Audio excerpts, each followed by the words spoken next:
Às vezes nós não nos damos conta de como a memória é importante para nós, para a continuidade da nossa própria existência. Porque a memória nos permite continuarmos o nosso existir, o nosso dia a dia, sustentando com as nossas lembranças aquilo que nós já vivenciamos naquilo que chamamos passado. Mas a memória, organicamente falando, ela nada mais é do que sinais elétricos. O nosso cérebro processa isso por eletroquímica.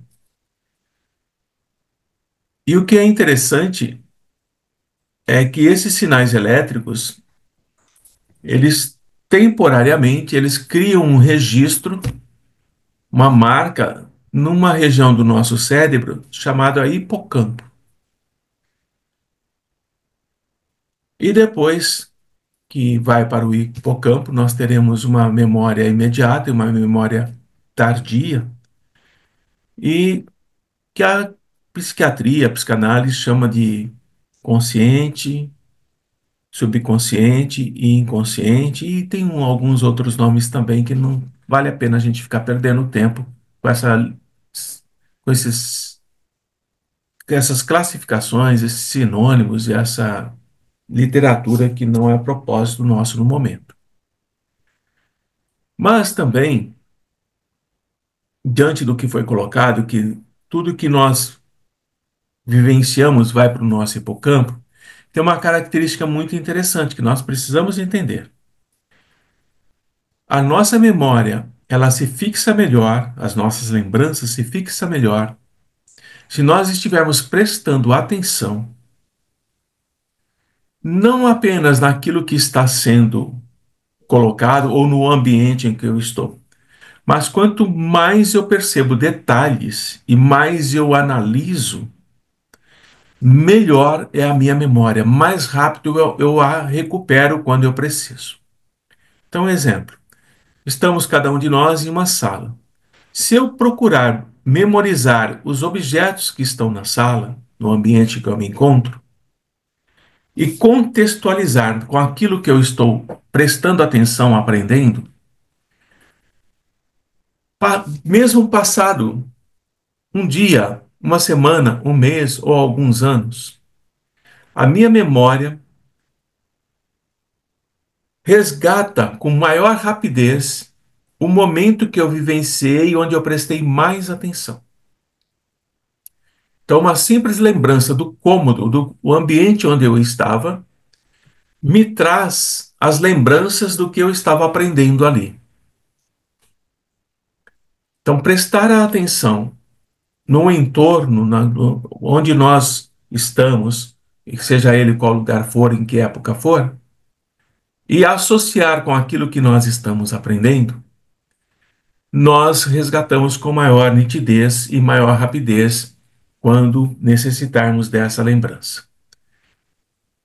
Isso que eu estou colocando não está nesse livro que nós estamos estudando, são outras literaturas que eu vou pesquisando e vou trazendo para que a gente possa entender melhor, tá bem?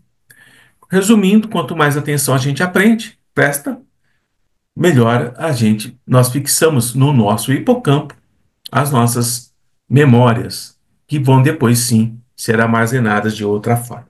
Mas de qualquer forma, nós vamos entender que a memória, tudo que nós vivenciamos, não faz parte do cérebro.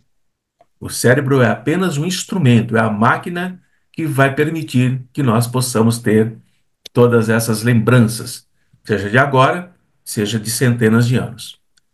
Então, no nosso capítulo de hoje, o capítulo 2, o nosso irmão Hermínio vai falar sobre a dinâmica, o mecanismo. Como é que nós vamos caminhando ao longo do estudo para entendermos a importância do mesmo.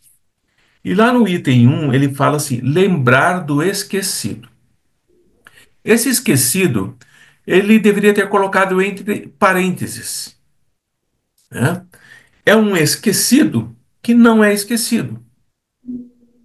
Porque nós podemos ter dificuldade para acessar, mas ao nos concentrarmos, nós podemos sim começar a encontrar o caminho que nos leva a essa lembrança. Mas ele está dizendo que o mecanismo normal da memória é esquecer, para reduzir o atrito. O que ele quer dizer com isso?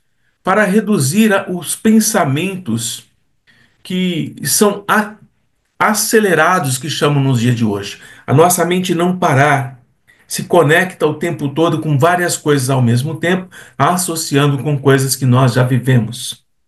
E assim, se o nosso processo de esquecimento, isto é, jogar o que aprendemos para o inconsciente e o consciente e o subconsciente, faz com que nós não soframos.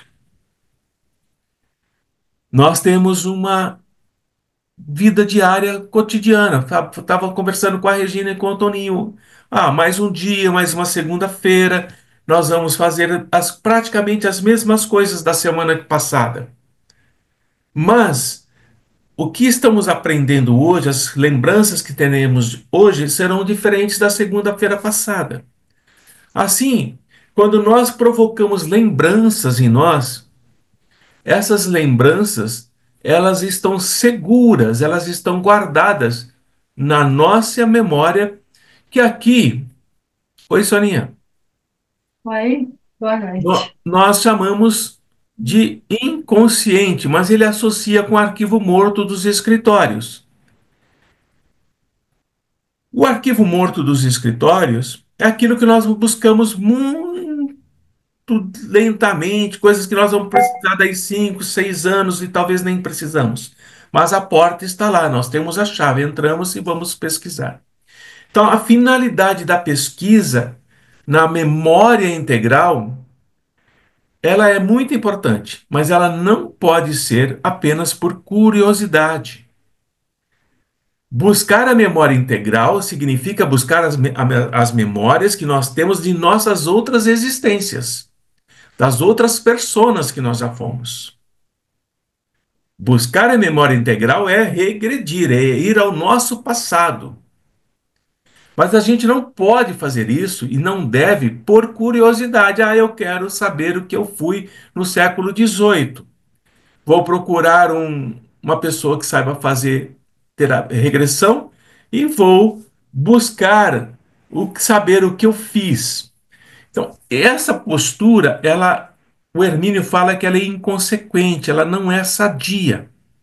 Porque quando nós vamos mergulhar nos arquivos secretos que compõem a nossa personalidade de hoje, nós vamos trazer dados, nós vamos trazer informações lá do subconsciente, onde eles estavam seguramente guardados mas acessíveis para a nossa consulta.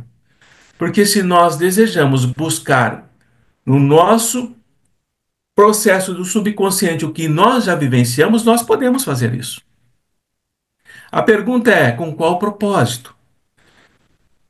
Daí a importância de estarmos muito atentos àquilo que nós desejamos.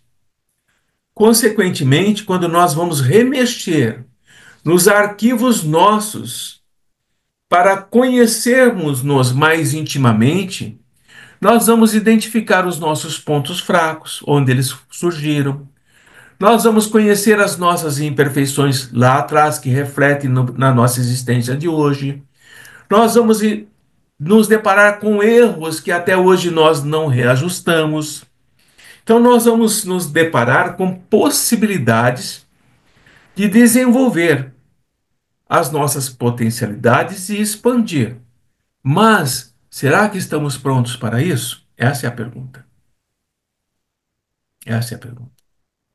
Será que a regressão que eu quero fazer, ela vai, ao me proporcionar uma visão global do meu eu até então, eu estou preparado para me deparar com situações extremamente desequilibrantes? Eu estou preparado para enfrentar aquilo que eu fui e o que eu sou hoje? Então, o Hermínio está dizendo que quando nós vamos acessar a nossa memória integral, buscar essa visão integral do nosso eu, quando nós vamos tomar consciência do nosso programa de trabalho na existência atual, nós vamos descobrir por que que nós reencarnamos. Percebam como é delicada a situação? Por que que nós reencarnamos? Com que objetivo nós reencarnamos? Por que que eu tenho esses amigos e por que eu tenho meus adversários? Por que é que eu estou vivenciando uma convivência nessa família? Eu vou descobrir isso. Eu vou descobrir as minhas afinidades e os meus desprezos. Eu vou descobrir por que que eu enfrento dificuldades em maior ou menor potencial. Daí a importância de não ser corriqueira a técnica, e ela é extremamente delicada, de fazer a regressão de memória nas pessoas que desejam. E o Emílio nos fala que lá na iniciação dos egípcios, a regressão de memória era aplicada, mas era a última etapa de todo o processo de iniciação. Então, aquele que se iniciava para se tornar um sacerdote, se tornar um especializado em falar com os deuses e conhecer a mente humana, ele tinha uma iniciação, a princípio, de 7 anos, para depois mudar de nível e continuar o seu processo, para que aqueles que eram os seus mentores, aqueles que eram os responsáveis pela iniciação daquele aprendiz, conhecessem o aprendiz para saber se ele tinha condições ou não de fazer a própria regressão de memória e depois aplicar nos outros. E o que nós nos deparamos hoje é um processo vulgar, banal, onde todos se propõem a fazer de uma forma inconsequente e irresponsável, levar irmãos e irmãs a esses retornos de vida e com consequências graves, como nós vamos discutir daqui a pouquinho. Então, somente aquele iniciado que tivesse demonstrado a força de caráter, que não estivesse com medo, que não tinha dúvida, somente esses tinham condições mínimas para o aprendizado. Aí sim, ele era submetido às técnicas adequadas para saber tudo o que ele já foi. Tudo o que ele já foi. Essa parte é delicada, porque nós nos deparamos com alguns encarnados que chegam lá na Seara, e a nossa intuição, a nossa percepção, após algum tempo de observação, nos diz que é preciso fazer uma regressão de memória, para que essa persona que está atuando e interferindo na atual, desequilibrando aquela mente, fazendo com que ela sofra um desequilíbrio que desorganiza o seu próprio eu, é preciso fazer.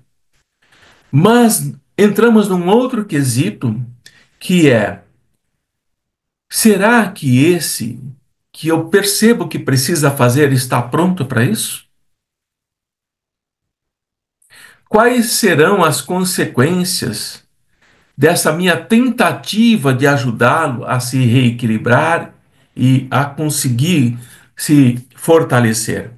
Será que, ao invés de conseguir o benefício, eu levarei a um desequilíbrio maior ainda? Essas reflexões, essas análises, precisa ter. E precisamos ponderar o custo-benefício. Mas vejam como é interessante, a espiritualidade nos intui. A espiritualidade nos atua sobre nós que temos essa obrigatoriedade, esse trabalho mais delicado, de que sim, é possível fazer, mas ao mesmo tempo não seja feita de uma forma atabalhoada, sem analisar até onde pode, quais são os passos que devem ser dados. Então, a consulta de cada um, na memória de cada um que chega na seara, e mesmo as nossas, nós vamos acessar a memória multimilenar. Não é da vida anterior, nem da outra, nem da outra. Multimilenar. E esse acesso vai trazer informações para nós sobre a melhor maneira de utilizar as qualidades daquele encarnado, daquele que está ali candidato à melhoria de si mesmo. Mas o que adiantaria nós termos todo esse recurso em mãos se nós não soubéssemos como trabalhar com eles? É um outro agravante. De tudo isso que eu estou conseguindo através da. Porque às vezes a regressão de memória é espontânea.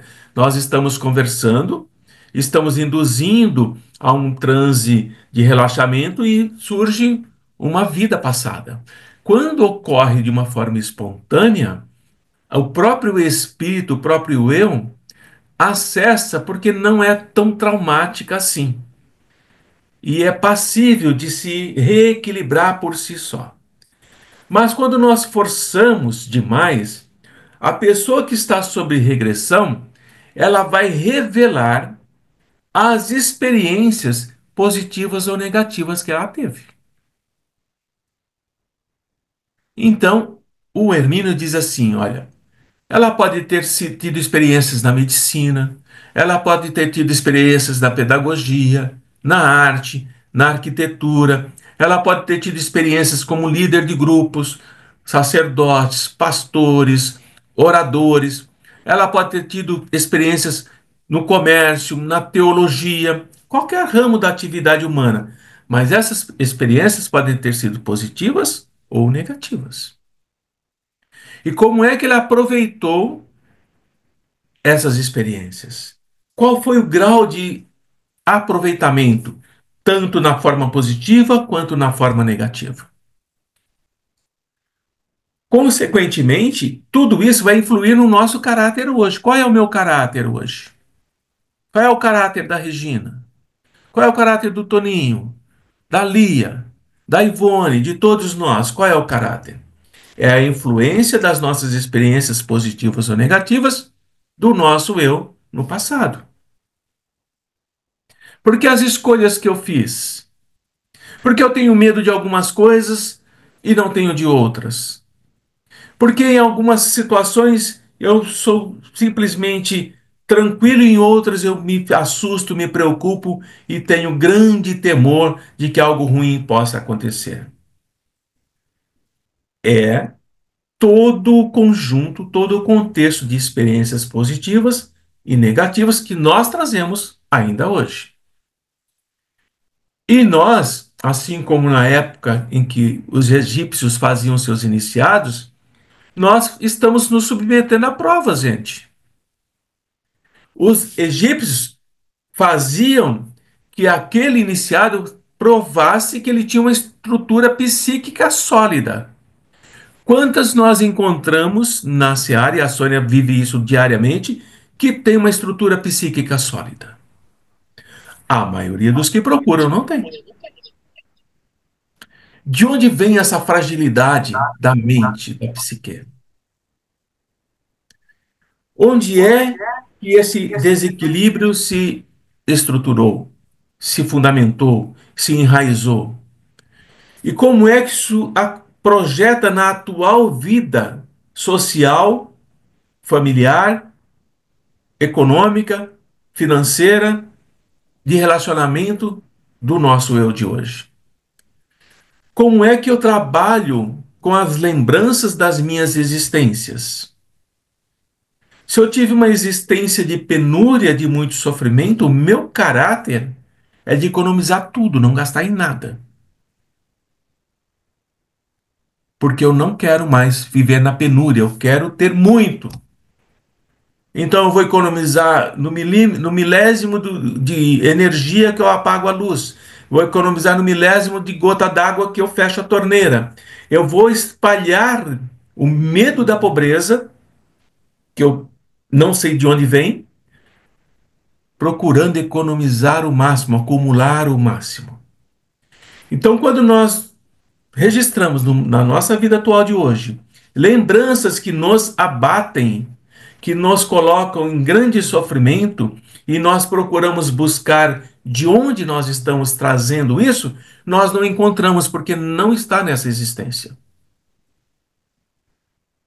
Está em uma outra existência, está numa memória que se encontra não no subconsciente, mas lá no inconsciente profundo, como o Emílio fala aqui. Então, o conhecimento das vidas anteriores, ele pode ser um privilégio, porque nós teremos a alegria, como a Sônia já teve, né? Eu sei que ela já teve. Do paciente fazendo um relaxamento, ele recordar de uma vida passada, e na semana que vem ele diz e fala: aquele meu medo acabou, o meu trauma acabou, porque ele fundiu, aprendeu, entendeu porque ele tinha aquele medo, porque ele passou por aquilo. E isso faz com que a mente, que era fragilizada naquele processo, ela se torne sólida, convicta, determinada. Então, o conhecimento de vidas anteriores é um privilégio, mas é uma responsabilidade muito grave. E nós só vamos fazer isso com o consentimento da pessoa, nós só vamos fazer isso depois de um longo tempo de observação, e nós só vamos fazer isso com a intuição da espiritualidade. Com isso, eu estou dizendo para todos nós, inclusive para mim, não podemos e não devemos cair no canto da sereia de tentarmos entender ou saber o que fomos no passado. Se a memória o esquecimento é uma dádiva que nos foi dada, não significa que nós não possamos acessar, mas representa uma segurança para nós, uma defesa para nós. Mas, vez ou outra, nós precisamos abrir esse véu para reequilibrar o hoje. Então, nós vamos entender, se nós não tivermos motivos relevantes, e se tivermos motivos relevantes e tivermos operadores competentes e equilibrados que possam fazer isso, nós temos que recusar terminantemente qualquer acesso à nossa memória. Agora, vejam como é interessante. Quando a nossa mente é uma mente displicente, é uma mente que não está preocupada consigo no processo evolutivo, existem espíritos com grande capacidade, competentes, extremamente hábeis em fazer regressão de memória em encarnados e desencarnados. Consequentemente, quando eu permito que eles acessem o meu histórico de vida, eles podem sim, por extrema habilidade, não é incompetência, nos colocar em uma vida, em um momento de uma nossa existência anterior e nos deixar lá, por tempos e tempos. E nós ficamos presos por indução e controle desses irmãos nossos naquele momento em que nós vivenciamos.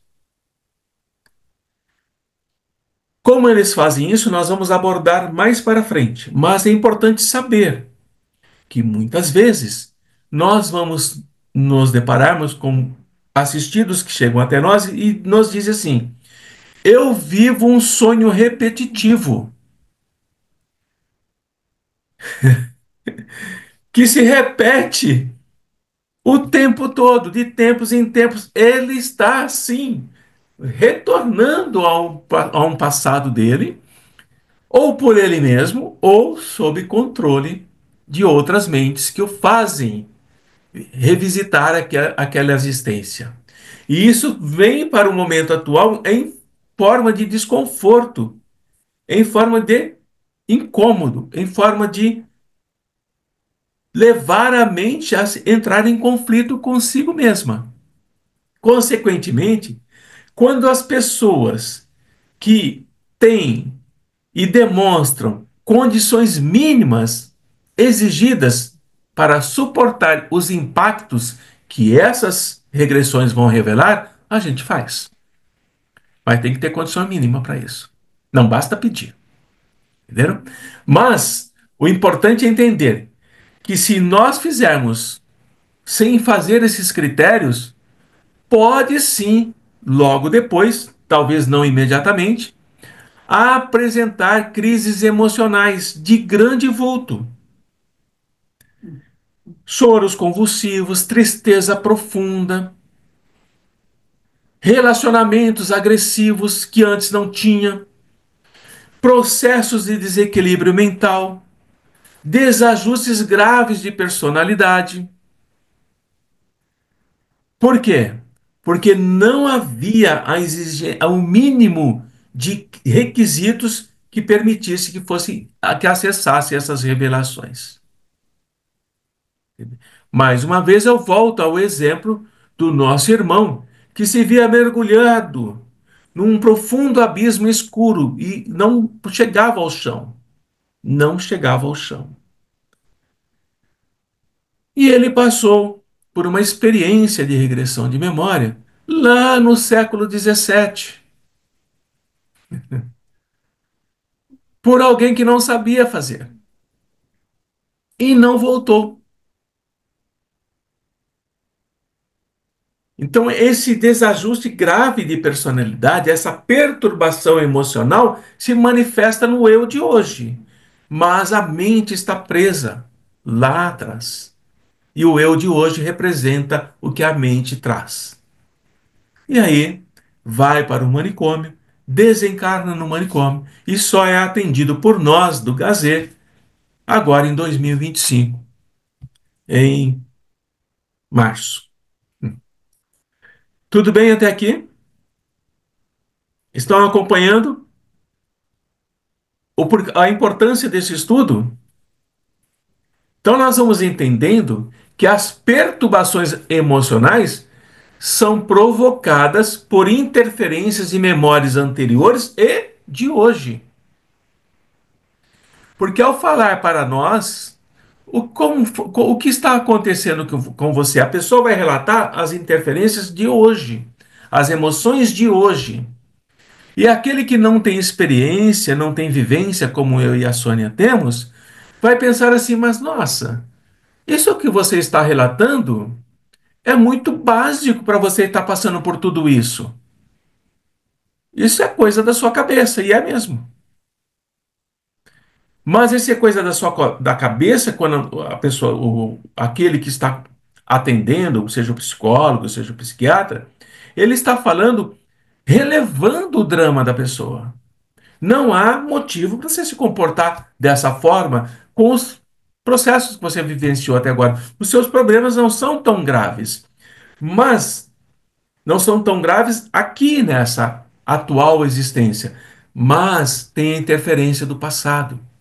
Então, as disfunções psíquicas de grande gravidade podem ser resultados de regressões espontâneas. Espontâneas, não precisa ninguém provocar, o próprio encarnado faz. Ele mesmo acessa.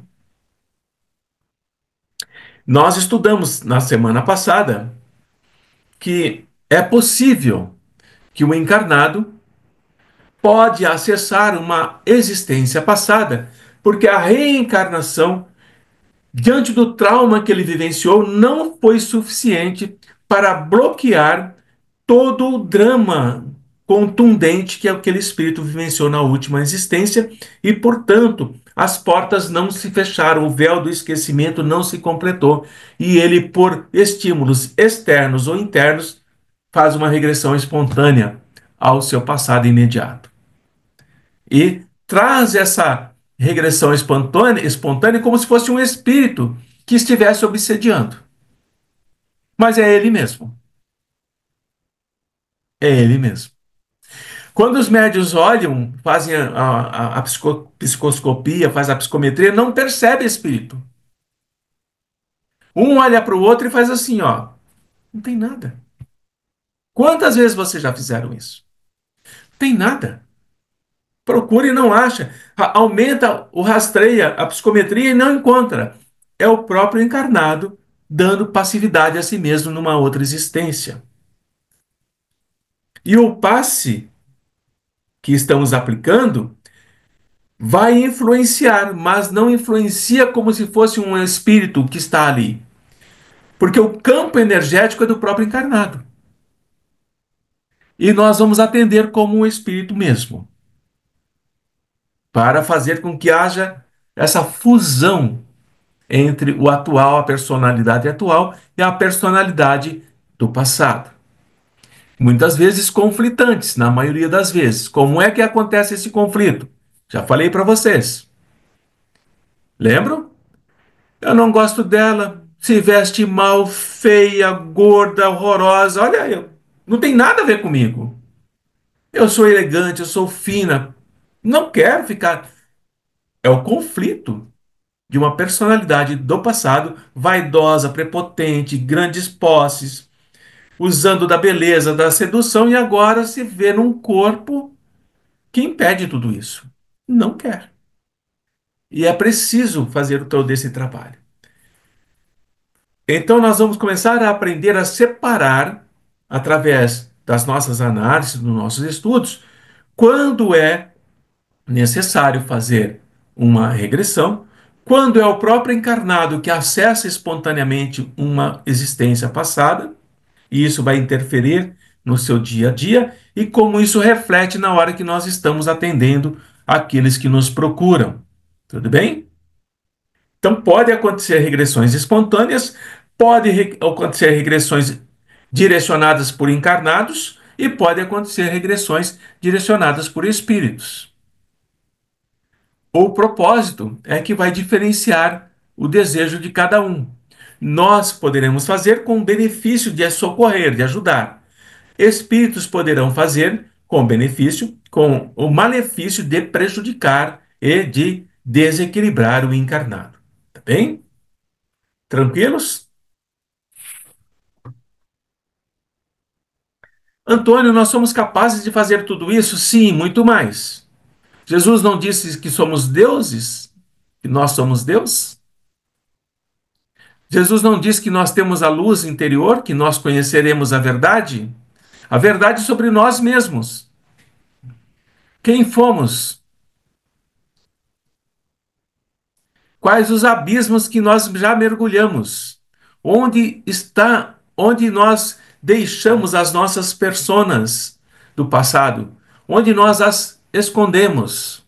É esse descobrir de nós mesmos é que nós vamos aprendendo. É o que Jesus nos fala nos termos da psiquiatria de hoje, da psicanálise, vestir a roupa nupcial. Quando você se revela como o espírito íntegro, uno com ele, você está livre de todos esses traumas. E é exatamente dessa forma que nós não teremos mais uma memória inconsciente. Tudo será consciente. Passado, presente e futuro, tudo será consciente. É o todo, é o uno. É o micro e o macro. É o alfa e o ômega. Nós faremos isso. Mas nós estamos, para alcançar isso, dando esses pequenos passos, sendo amparados por outros que já estudaram e aprenderam mais e deixaram base para que nós pudéssemos continuar o nosso trabalho. Bem? Então, os nossos conflitos psíquicos, e quem é que não tem conflito psíquico aqui? Levanta a mão que eu mando bater. Quem não tem conflito psíquico? Você não tem, Divine?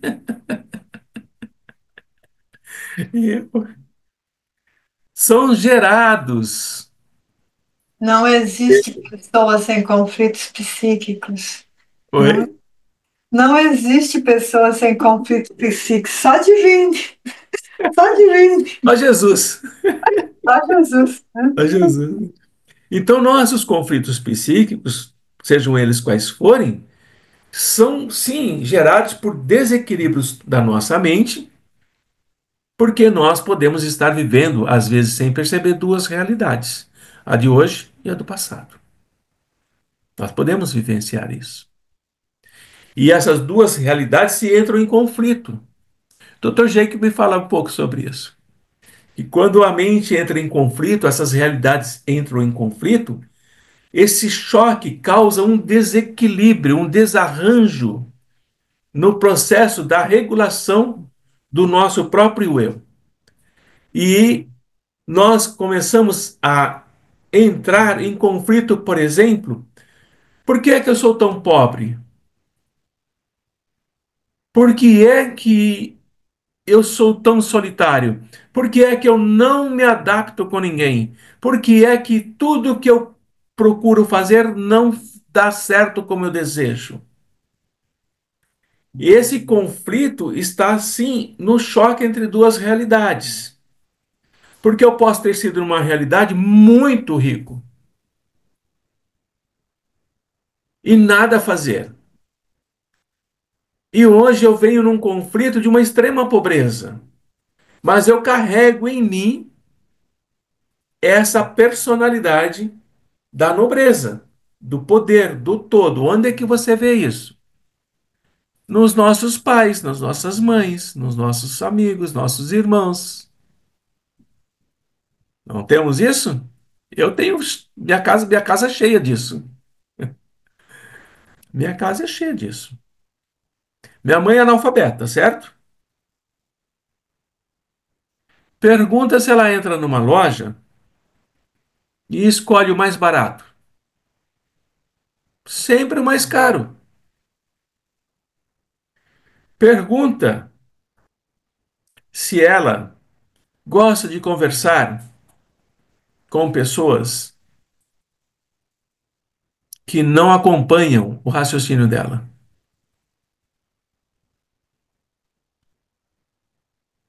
Mostra que carrega em si ainda personas em que o orgulho, o poder, a riqueza era o que vivia. Então, esses conflitos trazem traumas, trazem desequilíbrio, vai nos causando processos de até de alienação. Então, a nossa vida atual, ela tem que ser a vida atual. É isso que nós falamos para o encarnado, e é isso que nós falamos para o espírito. Que ele precisa viver a vida atual. Se ele tentar reviver aquilo que ele foi, ele não se encontra. Ele entra numa dicotomia, ele se separa, entra numa dualidade que nós vamos chamar de personalidade múltipla. E é dessa forma que nós vamos entender que quando nós rejeitamos uma realidade, nós mostramos que a nossa mente já está em distúrbio. Quando eu rejeito a realidade minha de hoje, rejeito a minha família, rejeito a mim mesmo, rejeito aos meus amigos, rejeito o que eu sou, a minha mente, infelizmente, já está em desequilíbrio. E nós vamos entender que nós vamos nos depararmos com essas pessoas, elas são refratárias. Quantos lá na Seara são refratários aos nossos conselhos? Quantos? Quantos são hostis? Eu não volto mais aqui. A Soninha me tratou de um jeito que eu não volto mais aqui, né? Porque a realidade espiritual, ela é muito profunda em nós mesmos. E nós não queremos essa realidade material. Nós não queremos isso. E daí nós reagirmos dessa forma hostil, vamos dizer assim, de desprezo mesmo, de rejeição a toda e qualquer orientação que vai me trazer para a realidade de hoje. Eu não quero isso. E aqui voltamos aos nossos amigos obsessores, especializados em manter a mente daquele encarnado preso naquilo que ele gosta. Por isso que é difícil o tratamento. Por isso que é difícil cuidar. Por isso que é exaustivo às vezes para vocês. Vocês trabalham, trabalham, trabalham, trabalham e parece que não funciona. Ou estabiliza. Chega num ponto que não vai mais. E a Lilian estava comentando sobre isso, sobre a região do perispírito do filho do Emiliano. E o, o processo é correto que elas estão fazendo. Todo o tratamento foi até um certo ponto, foi bem. Mas por que que não evolui mais? Por quê? Porque o espírito encarnado pode não querer.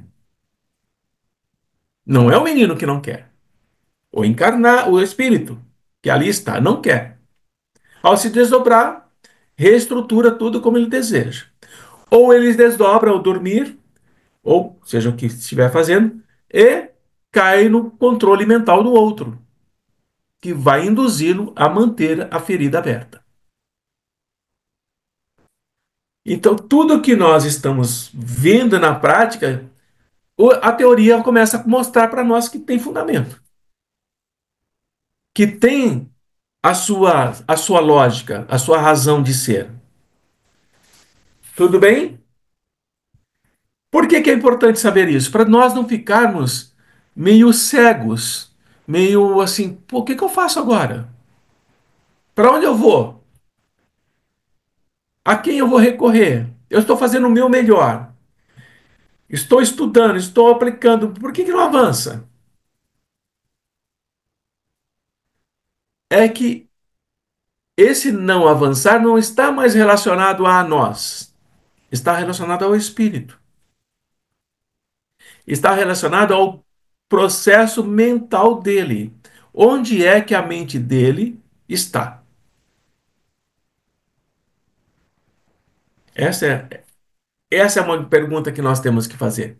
Então, os fatos, os fenômenos que nós vamos observando, vão revelando para a gente algumas verdades, vão mostrando para nós algumas respostas. E isso vai ficando cada vez mais claro na medida que nós vamos estudando tanto a doutrina dos espíritos como esses livros que vão completando o nosso processo de aprendizado. Perguntas sobre o que eu dei de exemplo? Por que que não fecha o laringe do nosso menininho? Hã? Entenderam por que que não fecha? Por isso que quando... ah, qual seria a técnica a usar com eles, com esse garoto? Coloca um médium do lado para representar a persona dele. Coloca o médium que saiba fazer isso. Então, enquanto está fazendo o tratamento, o médium está. Quem faz isso é a apometria, mas eles fazem meio atabalhoado, né? Mas o médium está entrando no campo harmônico do espírito, na faixa que impede que ele feche no perispírito a ferida que carrega. Não precisa da passividade. Faz a análise, vai anotando, vai observando. Saiu, conversa, olha, eu percebi isso. Está preso numa existência assim, assim, assim, assim, assim, assim. Já tem um caminho a ser seguido para trabalhar a cura do perispírito.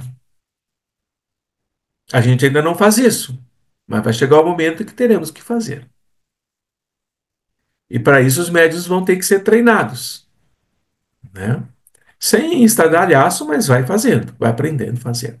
Tranquilos? Então o Hermínio vai fazer assim, ó.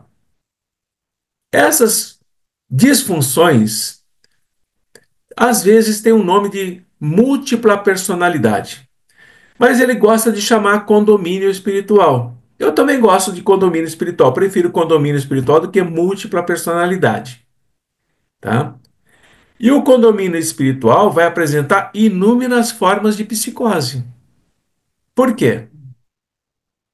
Porque se é um condomínio espiritual, cada componente desse condomínio tem a sua psicose. Então, cada um vai apresentar inúmeras formas de psicose, que podem se tornar pandemias nos tempos de hoje.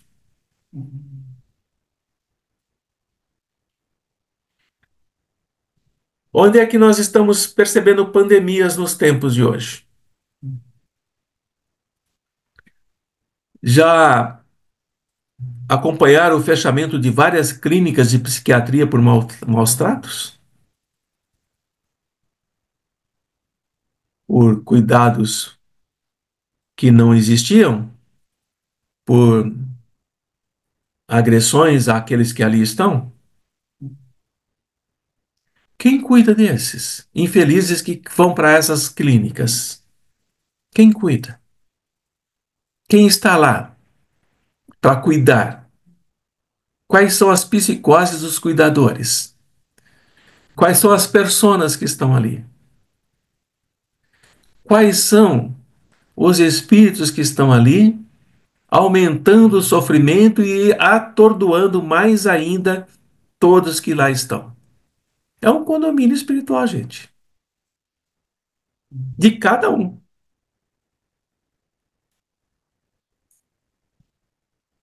A Seara, ela está trilhando um caminho complexo, de muita responsabilidade.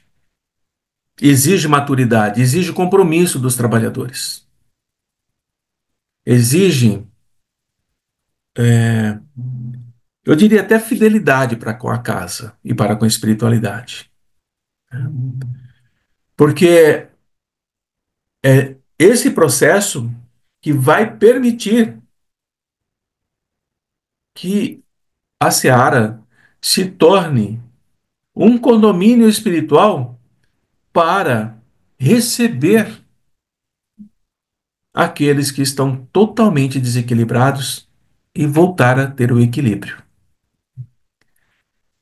E daí, vocês já perceberam, foi no sábado, Lilian, que o nosso amigo veio falar do portal? Foi no sábado, Soninha? Foi, Foi, né? foi a passividade do Alexei. Do Alexei, né? E o que que ele disse? Que iriam criar um portal com tramas de energia para que aqueles que estivessem acompanhando os encarnados, ele foi muito delicado, né? Na fala dele, né? Não adentrassem a sala de passe, para que não interferissem e não bloqueassem os passes nos centros de força.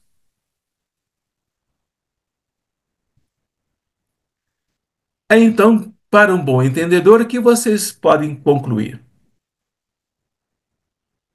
Que muito dos passes que nós aplicamos, por mais que nós atendamos espíritos, possamos aliviar, não penetra no centro de força, porque há espíritos que estavam adentrando, que nós não percebemos, que criavam uma espécie de selo nos centros de força para que as nossas energias não penetrassem.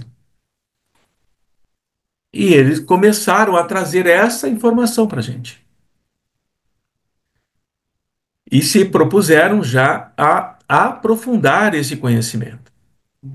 Aí a Lilian vira e diz assim: mas eu já crio um portal na sala que eu trabalho há muito tempo. Percebe? Consequentemente, quando chega um nível de colocação da espiritualidade desse ponto para nós, é porque o trabalho está muito avançado já para nós. Consequentemente, nós vamos lidar com condomínios espirituais, gente. que poderíamos chamar de múltipla personalidade. Mas o corpo físico é um só. Nós olhamos só um corpo físico. Mas quantos estão ali? Quantos vocês dizem assim, nós não conseguimos captar o espírito, ele escapou. Não é assim que às vezes vocês falam? Ele fugiu. Nós não conseguimos, olha, estamos tentando há 5 semanas e não conseguimos pegá-lo. Não é isso que vocês comentam? Vocês percebem, vocês sabem que naquele corpo tem várias personalidades que podem ser do próprio encarnado, mas podem ser outras que ali se apresentam, se manifestam de uma forma sucessiva, semana após semana, com características específicas das suas memórias. Não é da memória do encarnado, é das memórias próprias. E envolvem aquele encarnado, aquele único corpo, de uma forma psicológica e moral. Por isso, essa delicadeza do trabalho que vocês estão fazendo. Né? E é preciso ter, ao menos, um pouco dessa consciência para saber, puxa vida, por que que eu não estou conseguindo captar esse espírito? Por que que ele escapa? O que eu devo fazer ou aprender para que isso não aconteça mais? O que eu preciso compreender ou perguntar aos amigos espirituais o que tem que ser feito para que isso não continue acontecendo da forma como está acontecendo? Consequentemente, nós estamos já bem avançados no nosso encontro de hoje.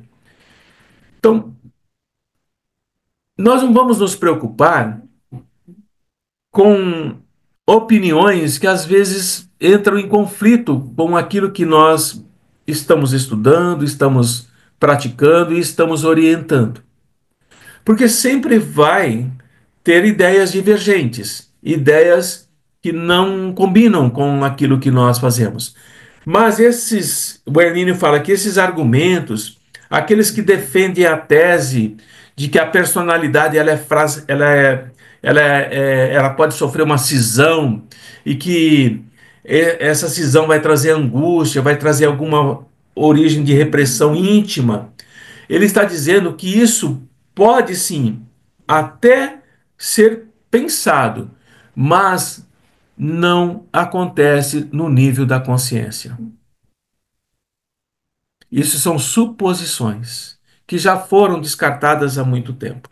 Retornando ao começo do nosso encontro, quando eu disse que quanto mais nós prestamos atenção no que estamos fazendo, quanto mais nós prestamos atenção ao que nos cerca, mais fácil é nós acessarmos essas memórias, mais rápido é o acesso e elas são mais intensas, não importa o tempo que durou. Se nós buscarmos na nossa infância atual algo que nos remete, um objeto que nos remete a uma infância, a nossa infância, nós vamos nos lembrar com detalhes onde nós estávamos, o que estávamos fazendo, quem estava conosco e às vezes até o que estávamos falando. E basta um simples objeto. Procurem pensar agora. Vocês se lembram na nossa época, eu sou mais velho, né? Que nós tínhamos um peão grande, todo colorido com um círculo azul, um vermelho, um amarelo, um verde. E ele tinha um pino que você abaixava e soltava, ele ficava rodando. Lembram desse brinquedo? Um trem ou um aviãozinho que fazia um barulho e soltava faísquinha, coisas de menino, né? As meninas, outras coisas. Ao me lembrar disso, eu me lembro de ser exatamente onde eu estava com 4 anos de idade. Eu sei exatamente onde eu morava, como era a casa onde eu estava, quem estava na porta. Eu tinha 4 anos. E me lembro que a minha mãe estava dizendo: continua fazendo isso, viu? Quebra ele. Então, a nossa memória, ela não se apaga. Ela não tem como nós extinguirmos. E nós temos vários exemplos disso com a espiritualidade. Eu gostaria de apagar todo o mal que eu fiz. Eu gostaria de desaparecer. Eu gostaria de mergulhar no todo e não ser nada. Esse é o espírito que quer esquecer o que ele lembra. Então, nós temos sim essa questão que vai nos proporcionar esse conhecimento de nós mesmos. Nós somos hoje a soma das personalidades que nós já vivemos em existências anteriores. Então, por exemplo, Regina. Hoje a Regina é a soma das personalidades das existências anteriores, com todos os seus reflexos, as consequências. Então, quando Regina falar assim para mim, eu achei tão emocionante, né? Porque são lembranças que ficam.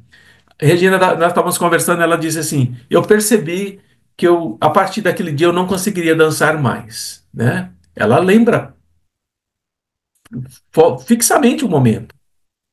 Mas isso é consequência da soma das personalidades vividas anteriormente.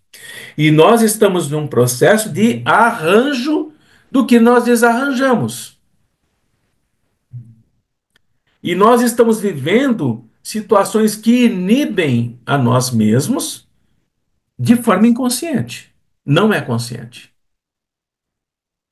Então, muitos dos assistidos que vão à Seara, eles têm inibições inconscientes e não conscientes. E aí, como é que vocês sabem? Pela percepção mediúnica. Você bate o olho e você diz: tem um desequilíbrio que ele não estava manifestando na semana passada, está manifestando hoje. A Sônia fez isso com o Glauco, no domingo. Por quê? A manifestação não foi expressa pelo consciente, foi expressa pelo perispírito, pelo campo energético do desequilíbrio. Então nós temos recursos às nossas mãos que nós vamos utilizar e aplicar com a nossa mente, com o nosso raciocínio, com o nosso aprendizado.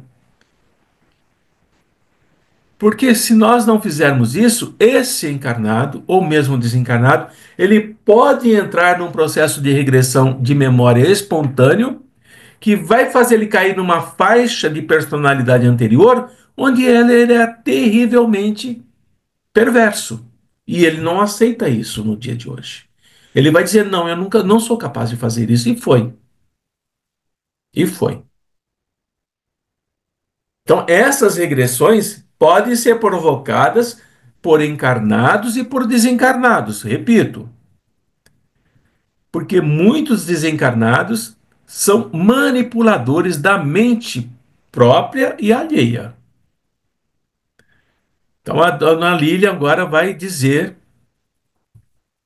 por que é que no Caravaneiros ela diz assim: os nossos irmãos estão chamando o Antônio para a nau para fazer adormecer mais profundamente o nosso irmão. Não foi isso?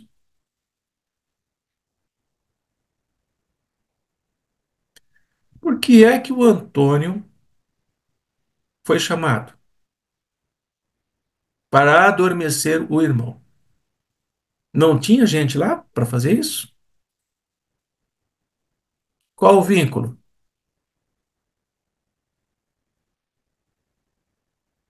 Não tinha pensado nisso, hein? Eu sei, miserável. Qual o vínculo? Como é que um ser que está em um templo que hipnotiza milhares e milhares de encarnados de todas as doutrinas, seja evangélico, seja espírita, seja católico, seja protestante, seja budista, seja o que for, todos entram em hipnose com ele. Encarnados, e voltam para a carne para fazer o que ele quer. Aí ele é, né? Vai lá, o caravaneiro socorre. Lembra que o estudo da memória diz assim: nós só podemos voltar para onde nós já estivemos? Não é assim? E que nós só iremos para onde nós estaremos? Por que que chamou Antônio? Você acha que É só lembrar do amigo que falou que é farinha do mesmo saco, né? faria do mesmo saco? Exatamente, né? Assim, nós vamos entendendo que há pessoas que são manipuladoras, habilidosas da mente alheia, aprendeu a manipular a primeira dele.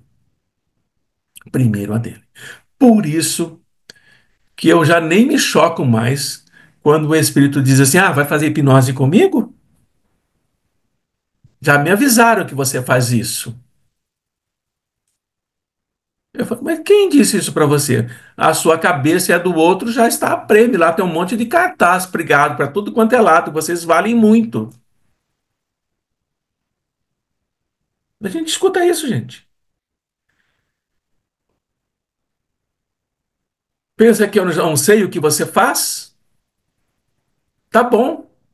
Não precisa nem fazer, já estou indo. Imagina, você ouvir isso, você pensa assim: o que será que eu fiz no passado? Então nós podemos entender que a regressão ela pode ser provocada por desencarnados, por encarnados, mas eles são muito hábeis. Eles são estudiosos profundos da mente, conhece a própria mente para depois aplicar esse conhecimento na mente de outro. Então, dessa maneira é que a gente vai trabalhar com condomínio espiritual, que vão ser, ele é composto não apenas de manifestações mediúnicas, como fala o Hermínio, mas também pela própria psicologia do doente. Então, aquele que nós vamos atender pode trazer consigo espíritos e pode trazer consigo manifestações anímicas dele mesmo. Pode ter as duas coisas. Todas essas informações vão abrindo a nossa mente. O que eu estou fazendo aqui? Não, isso é anímico. Tá bom, mas existe a possibilidade de ter o lado espiritual, e esse lado espiritual que eu estou definindo como anímico é a própria personalidade do encarnado de hoje em relação ao passado, ou existem outras manifestações mediúnicas de espíritos estranhos ao entorno se aproveitando disso? Então a nossa mente começa a raciocinar de uma forma mais ampla. E, consequentemente, o nosso olhar ele fica mais atento. Nós vamos tomando conhecimento da complexidade que nós trabalhamos com aqueles que estão envolvidos. Vitória, Bianca, ah, quem mais? Que eu me lembrar aqui. A Sabe quem mais? Roseli. Vânia, Vânia, Alessandra. A Roseli também, Antônio, não. Não, Roseli não. A Roseli é Não. processo obsessivo. Alessandra, tem mais alguém lá? E deu uma desaparecida agora, que por isso que eu não me lembro. Tem vários. Então nós vamos começando a ter um olhar mais bom, amplo. A gente vai começando a perceber, nós vamos começar a perceber que a complexidade da situação que aquele assistido está envolvido e as implicações disso. Quais são os desdobramentos disso?